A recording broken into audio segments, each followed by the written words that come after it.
नमो नमः। प्रिय बच्चों, मैं कंचनमाला, संस्कृत अध्यापिका, राजकीय बालिका इंटर कॉलेज शाहमीना रोड, लखनऊ। बच्चों, आज कक्षा 9 की ऑनलाइन क्लास में मैं पुनः संस्कृत विषय के साथ आप लोगों के सामने उपस्थित हूँ। बच्चों, संस्कृत की कक्षा में हम लोगों ने पिछली कक्षाओं में संस्कृत गद्य भारती से प्रथम पाठ अस्माकं राष्ट्रीय प्रतीकानि का भाग 1 एवं भाग 2 पढ़ा था। आज की कक्षा में हम लोग संस्कृत गद्य भारती से अस्माकं राष्ट्रीय प्रतीकानि पाठ के भाग 3 को पढ़ेंगे। तो चलिए देख लेते हैं कि आज की कक्षा में हम लोग किन किन बिंदुओं पर विचार करने वाले हैं, चर्चा करने वाले हैं। तो हम लोग सबसे पहले चर्चा करेंगे पुनरावलोकन पे कि पिछली कक्षाओं में हमने क्या पढ़ा था इस पाठ से। फिर उसके बाद हम लोग संदर्भ व प्रसंग पे चर्चा करेंगे। फिर मैं गद्यांश 5 के ख का तथा गद्यांश 6 के क और ख का संस्कृत वाचन करूंगी। उसके बाद उपर्युक्त गद्यांशों का शब्दार्थ बताऊंगी। उसके बाद हिंदी अनुवाद बताऊंगी। तत्पश्चात हम लोग प्रश्न व अभ्यास कार्य करेंगे। तो चलिए सबसे पहले पुनरावलोकन पर एक दृष्टि डालते हैं। पुनरावलोकन के तहत हम देखते हैं कि अस्माकं राष्ट्रीय प्रतीकानि पाठ के भाग 1 में तथा भाग 2 में हमने क्या क्या पढ़ लिया था। तो मैंने सबसे पहले आपको पढ़ाया था भाग 1 में कि राष्ट्रीय प्रतीक क्या होते हैं, राष्ट्रीय प्रतीक किसे कहते हैं तथा राष्ट्रीय प्रतीक कौन कौन से हैं। बच्चों, किसी भी राष्ट्र के ऐतिहासिक सांस्कृतिक महत्व को परिलक्षित करता हुआ जो चिन्ह होता है वह राष्ट्रीय प्रतीक होता है। हमारे भारत के भी कुछ राष्ट्रीय प्रतीक हैं। वो कौन कौन से हैं ये मैंने आप लोगों को बताया था, पुनः एक बार बताती हूँ। हमने राष्ट्रीय पक्षी मोर, राष्ट्रीय पशु व्याघ्र, राष्ट्रीय पुष्प कमल तथा राष्ट्रगान और राष्ट्रध्वज के बारे में जाना था। फिर मैंने आप लोगों को राष्ट्रीय प्रतीकों का महत्व बताया था कि राष्ट्रीय प्रतीकों का हमारे देश के लिए क्या महत्व है, क्या उनकी विशेषताएं हैं। राष्ट्रीय प्रतीक के रूप में स्वीकृत सबसे पहले मैंने आप लोगों को राष्ट्रीय पक्षी मयूर का वर्णन किया था और उसकी विशेषताएं बताई थी।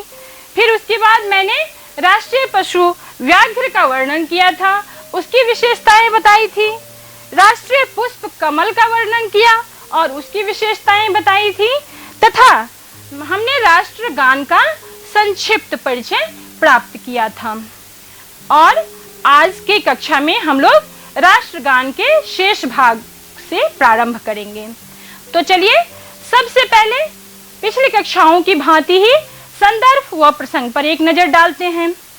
तो हमने बच्चों आप लोगों को बताया था कि संदर्भ पूरे पाठ का एक ही होगा। जब गद्यांश का आप लोग अर्थ लिखेंगे, ससंदर्भ अर्थ लिखेंगे, तो उसमें संदर्भ एक ही होगा। मैंने बार बार बताया था इसको दोनों कक्षाओं में, आज पुनः बता रही हूँ कि संदर्भ में हम लोग लिखेंगे कि प्रस्तुत गद्यांश संस्कृत गद्य भारती के प्रथम पाठ अस्माकं राष्ट्रीय प्रतीकानि से उद्धृत है। हर गद्यांश का संदर्भ एक ही होगा। अब प्रसंग पे नजर डालते हैं। तो मैंने आप लोगों को पहले भी बताया था कि प्रसंग हर गद्यांश का अलग अलग होगा। किस गद्यांश में किस राष्ट्रीय प्रतीक का वर्णन किया जा रहा है उसके अनुसार हम लोग प्रसंग लिखेंगे। उदाहरण के रूप में मैं आप लोगों को बता रही हूँ कि यदि गद्यांश में राष्ट्रध्वज का वर्णन किया गया है तो हम लोग लिखेंगे कि प्रस्तुत गद्यांश में राष्ट्रीय प्रतीक राष्ट्रध्वज का वर्णन किया गया है। इसी प्रकार से अन्य गद्यांशों में यदि मोर का वर्णन किया जा रहा है, यदि व्याघ्र का वर्णन किया जा रहा है, तो आप लिखेंगे कि प्रस्तुत गद्यांश में राष्ट्रीय प्रतीक मयूर का वर्णन किया गया है, राष्ट्रीय प्रतीक पशु व्याघ्र का वर्णन किया गया है। तो इस प्रकार से प्रसंग हर गद्यांश का अलग अलग होगा। तो ये संदर्भ और प्रसंग थे। अब हम लोग गद्यांश 5 के ख पे चलते हैं। 5 के क में हम लोगों ने राष्ट्रगान का संक्षिप्त परिचय प्राप्त किया था। अब 5 के ख में हम लोग राष्ट्रगान के शेष भाग का अध्ययन करेंगे। तो बच्चों, मैं सबसे पहले संस्कृत वाचन करूंगी। राष्ट्रगानम अस्माकं राष्ट्रगानम विश्वकविना कवींद्रेण रवींद्रेण रचितं जनगण मन इति संज्ञया विश्वस्मिन् विश्वे विश्रुतं वर्तते। अस्माकं राष्ट्रगाने भारतांगभूतानाम् अनेक प्रान्तानां विन्ध्य हिमालय पर्वतयोः गंगा यमुना प्रभृति नदीनाञ्चोल्लेखं कृत्वा देशस्य विशालत्वं राष्ट्रस्याखण्डत्वं संस्कृतेः गौरवं च विश्वकविना वर्णितम्। राष्ट्रगानमिदं 52 पलात्मकं भवति। तस्य गाने 52 पलात्मकः समयो अपेक्ष्यते, न ततो अधिको न वा ततो न्यूनः। तस्यारोहावरोहावपि निश्चितौ, तत्र विपर्ययः कर्तुं न शक्यते। राष्ट्रगानं सदोत्थितैः जनैः सावधान मुद्रया गेयम्। राष्ट्रगानावसरे अंगसञ्चालनं निषिद्धम्। चलतोऽपि कस्यचित् कर्णकुहरे गीयमानस्य राष्ट्रगानस्य ध्वनिः दूरादप्यापतति चेत्तदा तत्रैव सावधान मुद्रया तेनाविचलं स्थातव्यम्। राष्ट्रगानं श्रद्धास्पदं भवति, श्रद्धेयेदं गेयम्। तो इस प्रकार से मैंने संस्कृत वाचन किया। अब इस गद्यांश के कुछ कठिन शब्दों के अर्थ को हम लोग देख लेते हैं। 52 पलात्मकः 52 पल। विपर्ययः विपरीत अथवा परिवर्तन। सदोत्थितैः सदैव खड़े होकर ही। निषिद्धम अर्थात मना है। तस्यारोहा अवरोहा अपि उसके उतार चढ़ाव भी। यहाँ हम संधि विच्छेद देख लेते हैं इस शब्द में। तस्य प्लस आरोह प्लस अवरोह प्लस अपि। तस्यारोहा अवरोहा वपि। श्रद्धेय वेदम श्रद्धा से ही इसे गेयम गाना चाहिए। तो ये कुछ कठिन शब्दों के अर्थ थे। अब हम लोग इस गद्यांश के हिंदी अर्थ को जान लेते हैं। राष्ट्रगानम राष्ट्रगान।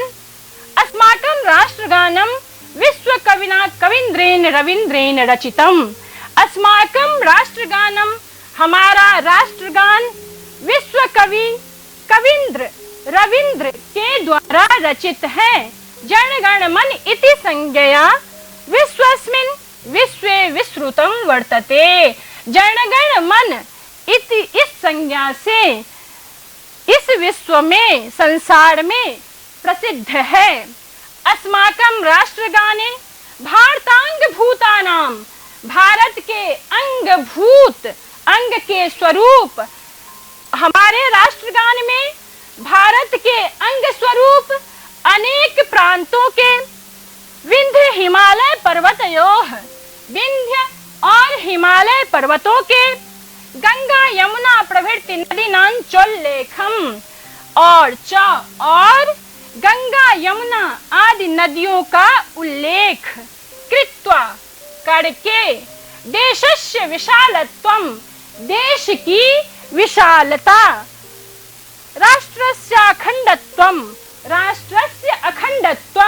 राष्ट्र की अखंडता संस्कृतेः गौरवं च और च मतलब और संस्कृति के गौरव का विश्व कवि ने वर्णितम विश्व कवि के द्वारा वर्णन किया गया है। राष्ट्रगानम इदम यह राष्ट्रगान 52 पलात्मकः अर्थात 52 पल 52 मतलब 52 पलात्मकम मतलब पल अर्थात पल या सेकंड। तो यह राष्ट्रगान 52 सेकंड का होता है। तस्य गाने, उसके गान में 52 पलात्मक समयो अपेक्षते, उसके गान में 52 पल का समय लगता है। ना ततो अधिको ना ततो वा न्यूनः, ना उससे अधिक ना उससे कम। 52 पल में ही गाया जाएगा राष्ट्रगान हमारा, ना उससे अधिक में ना उससे कम में।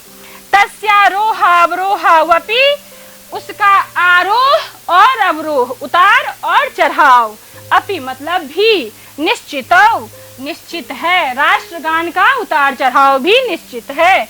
तत्र विपर्ययः कर्तुम न शक्यते, वहां पर हम लोग कोई परिवर्तन नहीं कर सकते हैं, वहां पर परिवर्तन नहीं किया जा सकता है।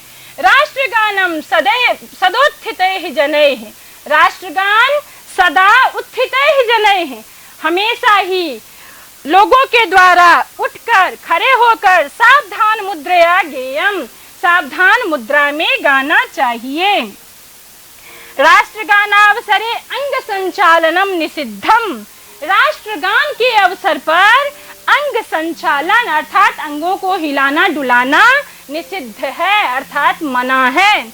चलतो अपि कश्चित् कर्णकुहरे गीयमानस्य राष्ट्रगानस्य, चलतो अपि चलते हुए भी, कस्यचित् कर्णकुहरे किसी के कर्ण छिद्र में, कान के छेद में, गीयमानस्य राष्ट्रगानस्य गाए जाते हुए राष्ट्रगान की ध्वनि दूरादप्यापतति, दूर से भी आ जाती है। चेत तदा, तो तत्रैव, उसे वहीं, सावधान मुद्रया, सावधान मुद्रा में, तेना विचलम स्थातव्यम, उसके द्वारा वहीं ठहर जाना चाहिए, अविचल होकर स्थिर होकर वहीं ठहर जाना चाहिए। राष्ट्रगानम श्रद्धास्पदम भवति, राष्ट्रगान श्रद्धा के योग्य होता है। श्रद्धे वेदम गेयम, श्रद्धा के साथ ही इसे गाना चाहिए। तो इस प्रकार से बच्चों मैंने राष्ट्रगान का वर्णन किया, इसका हिंदी अर्थ बताया है। अब चलिए हम लोग आगे के गद्यांश का संस्कृत वाचन करते हैं। गद्यांश 6 के का मैं संस्कृत वाचन करती हूँ। इस गद्यांश में हम लोग राष्ट्रध्वज के बारे में जानेंगे। राष्ट्रध्वज, राष्ट्रध्वज, सबसे पहले मैं संस्कृत वाचन करती हूँ, आप लोग ध्यानपूर्वक सुनेंगे। सर्वेषु राष्ट्रप्रतीकेषु राष्ट्रध्वजस्य सर्वाधिकं महत्वं वर्तते। सर्वस्य स्वतंत्र राष्ट्रस्य स्वकीयो ध्वजो भवति। तद्देशवासिनो जनाः नराः नार्यश्च स्वराष्ट्रध्वजस्य सम्मानं प्राणपणेन रक्षन्ति। त्रिवर्णात्मको मध्ये अशोक चक्रांकितो अस्माकं राष्ट्रध्वजः तिरंगा शब्देन विश्वे विश्रुतो विद्यते। ध्वजस्य अधोभागः हरितवर्णात्मकः सुख समृद्धि विकासानां सूचकः, मध्यभागे श्वेतवर्णः ज्ञान सौहार्द सदाशयादि सद्गुणानां द्योतकः, ऊर्ध्वभागे च स्थितः गैरिक वर्णः त्यागस्य शौर्यस्य च बोधकः। अभी मैंने संस्कृत वाचन किया है। इस गद्यांश के कुछ कठिन शब्दों के अर्थ देख लेते हैं। त्रिवर्णात्मकः अर्थात 3 रंग वाला, हरित वर्णात्मकः हरे रंग का, अधोभागः अर्थात नीचे का भाग, ऊर्ध्व अर्थात ऊपर। तो ये कुछ कठिन शब्दों के अर्थ थे। अब पुनः हम लोग गद्यांश की ओर चलते हैं तथा उसका हिंदी अर्थ जानते हैं। राष्ट्रध्वजः अर्थात हमारा राष्ट्रध्वज, हमारा तिरंगा झंडा। सर्वेषु राष्ट्र प्रतीकेषु सभी राष्ट्र के प्रतीकों में राष्ट्रध्वजस्य राष्ट्रध्वज का सर्वाधिकम महत्वम वर्तते, राष्ट्रध्वज का सर्वाधिक महत्व है। सर्वस्य स्वतंत्र राष्ट्रस्य स्वकीयो ध्वजो भवति, सभी स्वतंत्र राष्ट्र का अपना, स्वकीयो मतलब अपना ध्वज होता है। तद्देशवासिनों, वहां के निवास करने वाले लोग, नराः नार्यश्च, नर और नारी अर्थात स्त्री और पुरुष, स्वराष्ट्र ध्वजस्य, अपने राष्ट्र ध्वज का सम्मान प्राणपणेन रक्षन्ति, सम्मान की प्राणपण से अर्थात प्राण देकर भी रक्षा करते हैं, रक्षा करते हैं। त्रिवर्णात्मको मध्ये अशोक चक्रांकितो अस्माकं राष्ट्र ध्वजः, त्रिवर्णात्मको, 3 रंग वाला, मध्य अशोक चक्रांकितो, बीच में अशोक चक्र के चिन्ह वाला, अस्माकं राष्ट्र ध्वजः, हमारा राष्ट्र ध्वज, तिरंगा शब्देन, तिरंगा शब्द के से विश्रुतो विद्यते, पूरे संसार में, विश्व में प्रसिद्ध है। ध्वजस्य अधोभागः, ध्वज का नीचे का भाग, अधोभाग नीचे का भाग, हरितवर्णात्मकः, अर्थात हरे रंग वाला है। ध्वज के नीचे का भाग हरे रंग का है। सुख समृद्धि विकासानां सूचकः, जो सुख, समृद्धि और विकास का सूचक है। मध्य भागे श्वेत वर्णः, मध्य भाग में श्वेत वर्ण है। ज्ञान सौहार्द सदाशयादि सद्गुणानां द्योतकः, ज्ञान का, सौहार्द मित्रता का, सदाशयादि सद्गुणानां, सदाशय आदि सद्गुणों का द्योतक है, परिचायक है। मध्य में जो श्वेत भाग है वह ज्ञान का, सौहार्द का और सदाशय आदि सद्गुणों का द्योतक है। ऊर्ध्व भागे च स्थितः गैरिक वर्णः, ऊर्ध्व भाग में, ऊपर के भाग में जो स्थित है, क्या है रंग? गैरिक वर्णः, अर्थात केसरिया रंग। त्यागस्य शौर्यस्य च बोधकः, त्याग का, शौर्य का, त्याग और शौर्य का बोधक है। तो इस तरह से मैंने हिंदी अर्थ बताया इसका। अब हम लोग आगे के गद्यांश का संस्कृत वाचन करेंगे। इसमें राष्ट्र ध्वज के शेष भाग का वर्णन किया गया है। चलिए संस्कृत वाचन करते हैं। ध्वजस्य मध्य भाग स्थित श्वेत वर्ण मध्ये अवस्थितम् अशोक चक्रम धर्मस्य सत्यस्य अहिंसायाश्च प्रत्यायकम्। चक्रे 24 शलाकाः पृथगपि चक्रमूले एकत्र संबद्धाः। भारते भाषा धर्म जाति वर्ण लिंग भेदेषु सत्स्वपि भारतमेकं राष्ट्रम् इति द्योतयन्ति। राष्ट्रध्वजो निर्धारित दीर्घ विस्तार परिमितो भवितव्यम्। एषः सदा स्वच्छो अविकृत वर्णः तिष्ठेत्। जीर्णः शीर्णो विदीर्णो वा ध्वजो नोपयोग्य योग्यः। समुच्छ्रियमाणः ध्वजो अस्तं गते सूर्ये समवतार्य सुरक्षितः संरक्षितव्यः। राष्ट्रीय शोकावसरे ध्वजो अर्धमुच्छ्रियते। इत्येतानि राष्ट्रीय प्रतीकानि अस्माकं स्वातन्त्र्यस्य प्रत्यायकानि समादृतव्यानि तु सन्त्येव प्राणपणैः रक्षितव्यानि च। अभी मैंने इस गद्यांश का संस्कृत वाचन किया है। अब इसके कुछ कठिन शब्दों के अर्थ हम लोग देख लेते हैं। प्रत्यायकम अर्थात ज्ञान कराने वाला। समुच्छ्रियमानः ऊपर फहराता हुआ। अनायासेन बिना प्रयास के। संवतार्य ठीक से उतार कर। अर्धमुच्छ्रियते अर्थात आधा झुका हुआ। रक्षितव्यानि अर्थात रक्षा करनी चाहिए। तो ये कुछ कठिन शब्दों के अर्थ थे जिसे हम लोगों ने देखा। अब पुनः हम लोग गद्यांश की ओर चलते हैं तथा उसका हिंदी अनुवाद जानते हैं। ध्वजस्य मध्य भाग स्थित श्वेत वर्ण मध्ये अवस्थितम अशोक चक्रम।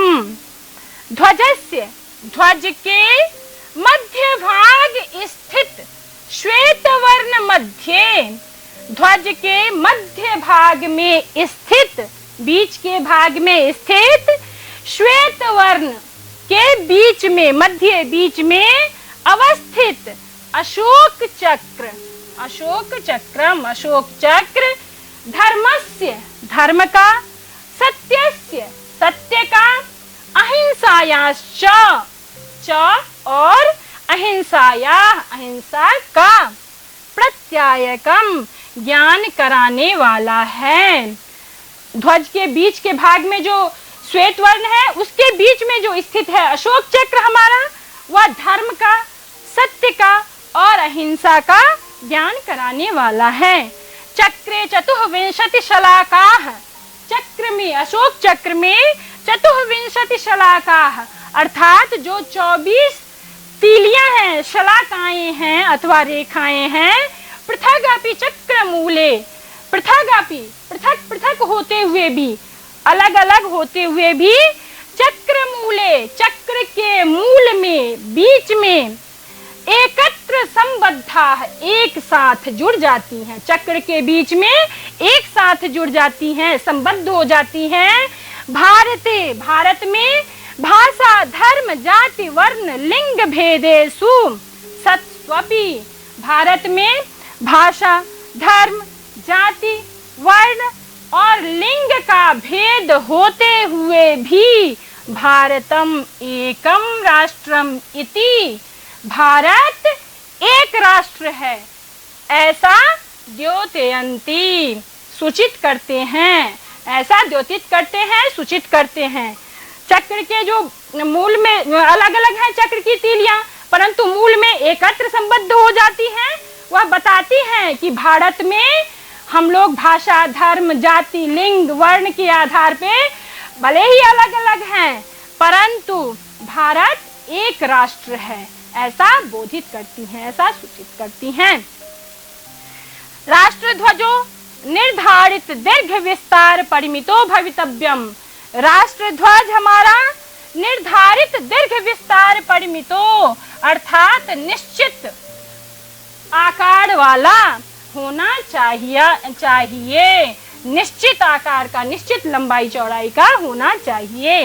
एषः सदा स्वच्छो अविकृत वर्णः तिष्ठेत, यह हमेशा स्वच्छ होना चाहिए, हमारा राष्ट्र ध्वज हमेशा स्वच्छ होना चाहिए। अविकृत वर्ण है, नहीं बिगड़े हुए रंग वाला, अर्थात जिसका रंग न बिगड़ा हो ऐसे रंग वाला होना चाहिए। जीर्ण शीर्णो विदीर्णो वा, जीर्ण शीर्णो विदीर्णो वा, हमारा राष्ट्र ध्वज जीर्ण नहीं होना चाहिए, पुराना नहीं होना चाहिए, विदीर्ण नहीं होना चाहिए। हमारा राष्ट्र ध्वज जीर्ण शीर्ण अर्थात पुराना नहीं होना चाहिए, विदीर्ण नहीं होना चाहिए अर्थात कटा फटा नहीं होना चाहिए। ऐसा राष्ट्र ध्वज ध्वजो नोपयोग योग्य है, ऐसा राष्ट्र ध्वज उपयोग के योग्य नहीं होता है।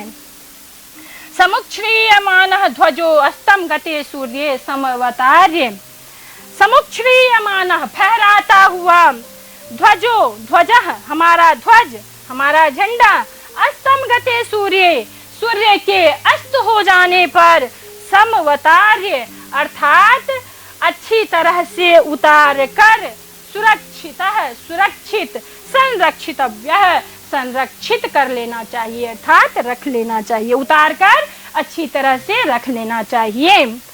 राष्ट्रीय शोकावसरे ध्वजो अर्धमुच्छ्रियते, राष्ट्रीय शोक के अवसर पर अर्थात जब राष्ट्र में शोक की घोषणा की जाती है, जब किसी राष्ट्र के राष्ट्राध्यक्ष की मृत्यु के पश्चात राष्ट्र में शोक की घोषणा की जाती है, उस अवसर पर हमारा ध्वज हमारा झंडा अर्धम उच्छ्रियते अर्थात आधा झुका दिया जाता है।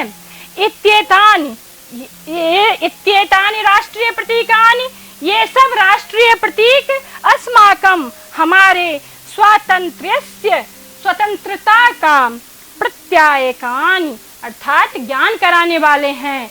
बोध कराने वाले। ये सारे राष्ट्रीय प्रतीक जो हमने पढ़े हैं वो हमारी स्वतंत्रता का हमें बोध कराते हैं कि हम स्वतंत्र हैं, समादृतव्यानि, और ये आदर के योग्य तो हैं ही।